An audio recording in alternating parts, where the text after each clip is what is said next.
ভেবেছিলাম এই বিষয়ে আর কোনো ভিডিও বানাবো না, কিন্তু ভিডিওটা বানাতে বাধ্য হলাম। কেন জানেন? আপনাদের মতো কিছু নোংরা মানসিকতার লোকেদের জন্য। আমি জাস্ট সায়নী চক্রবর্তীর যে ডেথ নিউজের ব্যাপারটা এসেছিল সেটা নিয়ে যাতে আমি বারবার করে বললাম যে সাধারণ মানুষ যাতে ওই সম্পর্কে আপডেট পায়, কারণ অনেকে চিন্তিত। কারণ ওনার কোনো ফটো তখন অবধি আসেনি, ওনার কোনো ভিডিও প্রপারভাবে আসেনি। আমি জানি জিনিসগুলো খারাপ দেখায়, বাট মানুষ তো সেটা নিয়ে চিন্তিত, কারণ আজকালকার দিনে অনেক সময় অনেক ফেক নিউজ ছড়ায়।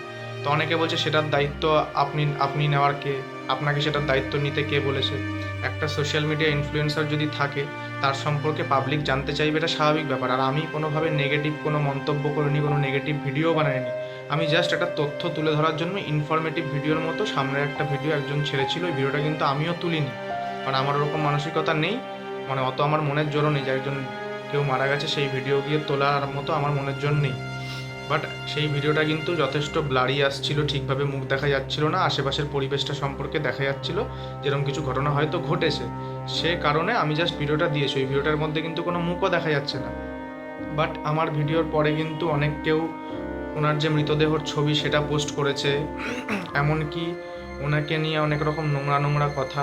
অনেকে বলছে বড় মা, মানে আমি স্ক্রিনে একটা কমেন্ট দিচ্ছি, সেটা চেক করলে বুঝতে পারবেন যে বড় মার মন্দিরে এরকম ঝামেলার ব্যাপার হয়েছিল বলে তোর সাথে এরকম হয়ে গেল, এরকম টাইপের একটা কমেন্ট করেছে।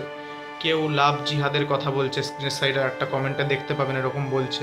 আমি কিন্তু সেই সব কোনো নোংরা কথা বলিনি, কিন্তু বাট মানুষের একটা স্বাভাবিক ধর্ম, মানে একজন একটা জিনিস নিয়ে কিছু বলেছে মানেই তাকে ক্রিটিসাইজ করতে হবে, তাকে উল্টোপাল্টা কথা বলতে হবে। আমাকে বলা হচ্ছে যে তোর মা বোনদের সাথে যদি এরকম হতো তুই কি এরকম ভিডিও করতে পারতিস, এই করতে পারতিস। আরে ভাই, আমি কি ভিডিও বানিয়েছি? আমি তো কোনো নোংরা ভিডিও বানাইনি। আমি তো জাস্ট একটা ইনফরমেশান দেওয়ার জন্য, যে একটা যেহেতু ওনারা একজন সেলিব্রিটির মতো, মানে পপুলার একজন সোশ্যাল মিডিয়া ইনফ্লুয়েন্সার, ওনাদের সম্পর্কে সবাই জানতে চাইছে যে আপডেটটা কী। সেই হিসেবে আমি একটা আপডেটের মতো দেওয়ার জন্য এসেছিলাম। আমি ভেবেছিলাম এই বিষয়ে আমি কোনো ভিডিও বানাবো না, বাট বানাতে আমি বাধ্য হলাম, কারণ অনেক পার্সোনাল আক্রমণ হচ্ছে, অনেক নোংরা কথা বলছে, অনেকে গালাগালি দিচ্ছে কমেন্টে, অনেক কিছু দেখছি নিজেদের মধ্যে। তাহলে সে অনুযায়ী যে আপনারা যে এত কথা বলছেন, আপনাদের প্রত্যেকটা নিউজ চ্যানেলে তাহলে রিপোর্ট মারা দরকার, কিংবা তাদেরকে দুটো গালাগালি করুন যে তারা ভিউজ কামানোর জন্য করছে। আমি নাকি এরকমভাবে ভিউজ কামানোর জন্য এসে আমার প্রোফাইলটা একবার ঘুরে আসুন তো, আমি কটা ভিডিও এরকম বানিয়েছি।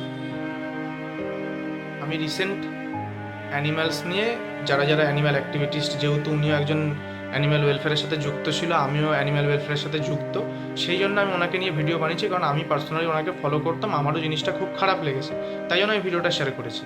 বাট সেটা নিয়ে এত বাড়াবাড়ি করার তো কিছু হয়নি।